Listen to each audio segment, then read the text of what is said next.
सुनिए शनि प्रदोष व्रत कथा।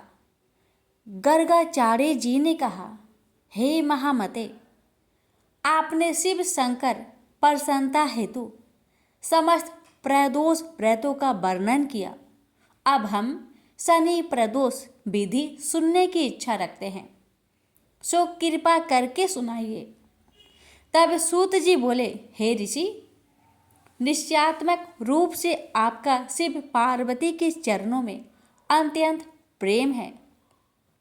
मैं आपको शनि त्रयोदशी की व्रत की विधि बतलाता हूँ, सो ध्यान से सुने। पुरातन कथा है कि एक निर्धन ब्राह्मण की स्त्री दरिद्रता से दुखी हो सांडल्य ऋषि के पास जाकर बोली, हे महामुनि, मैं अत्यंत दुखी हूँ, दुख निवारण का उपाय बतलाइए। मेरे दोनों पुत्र आपकी शरण में हैं।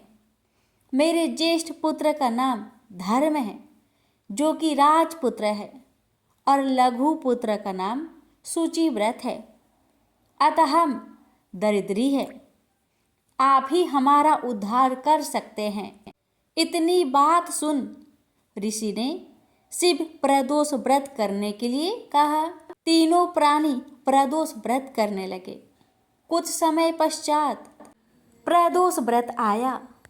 तब तीनों ने व्रत का संकल्प लिया।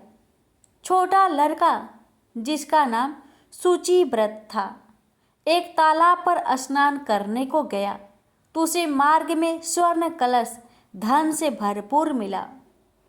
उसको लेकर वह घर आया। प्रसन्न हो माता से कहा कि माँ, यह धन मार्ग से प्राप्त हुआ है।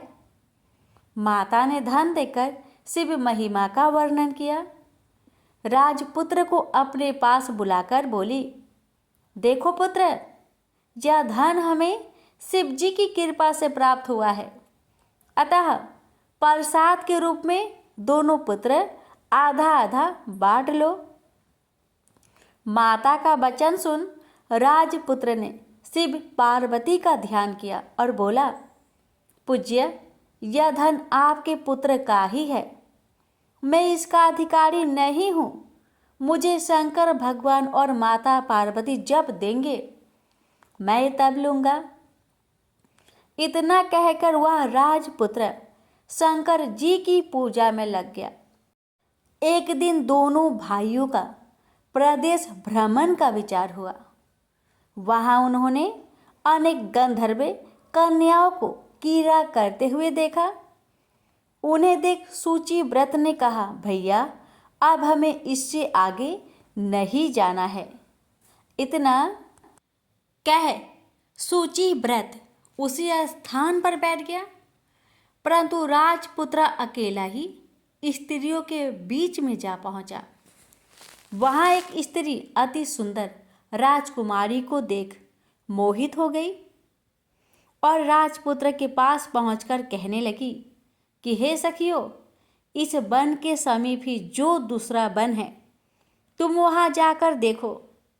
भांति भांति के पुष्प खिले हैं, बड़ा सुहावना समय है, उसकी शोभा देखकर आओ। मैं यहीं बैठी हूँ, मेरे पैर में बहुत पीड़ा है। ये सुन सब सखियां दूसरे वन में चली गई। वहाँ अकेली सुंदर राजकुमार की ओर देखती रही। इधर राजकुमार भी कामुक दृष्टि से निहारने लगा। युवती बोली, आप कहाँ रहते हैं? वन में कैसे पधारे? किस राजा के पुत्र हैं? क्या नाम है? राजकुमार बोला, मैं विदर्भ नरेश का पुत्र हूँ। आप अपना परिचय दे। युवती बोली, मैं विद्रिविक नामक गंधर्व की पुत्री हूँ। मेरा नाम अंशुमति है। मैंने आपकी मन स्थिति को जान लिया है कि आप मुझ पर मोहित है। विधाता ने हमारा तुम्हारा संयोग मिलाया है। युवती ने मोतियों का हार राजकुमार के गले में डाल दिया।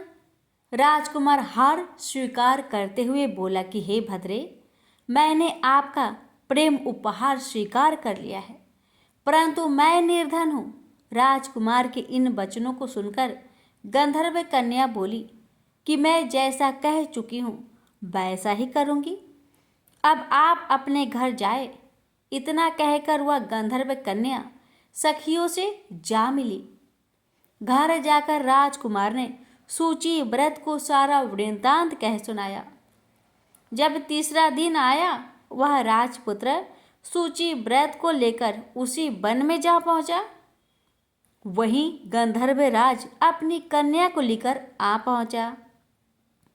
इन दोनों राजकुमारों को देख आसन दे कहा कि मैं कैलाश पर गया था। वहां शंकर जी ने मुझसे कहा है, धर्मगुप्त नाम का राजपुत्र है जो इस समय राज्य विहीन निर्धन है, मेरा परम भक्त है। हे गंधर्व राज, तुम उसकी सहायता करो। मैं महादेव जी की आज्ञा से इस कन्या को आपके पास लाया हूँ। आप इसका निर्वाह करें। मैं आपकी सहायता कर आपको राज गद्दी पर बैठा दूंगा। इस प्रकार गंधर्व राज ने कन्या का विधिवत विवाह कर दिया। विशेष धन और सुंदर गंधर्व कन्या को पाकर राजपुत्र अति प्रसन्न हुआ। भगवत कृपा से वह समय उपरांत अपने शत्रुओं को दमन करके राज्य का सुख भोगने लगा। प्रेम से बोलिए हर हर महादेव। माता पार्वती की जय।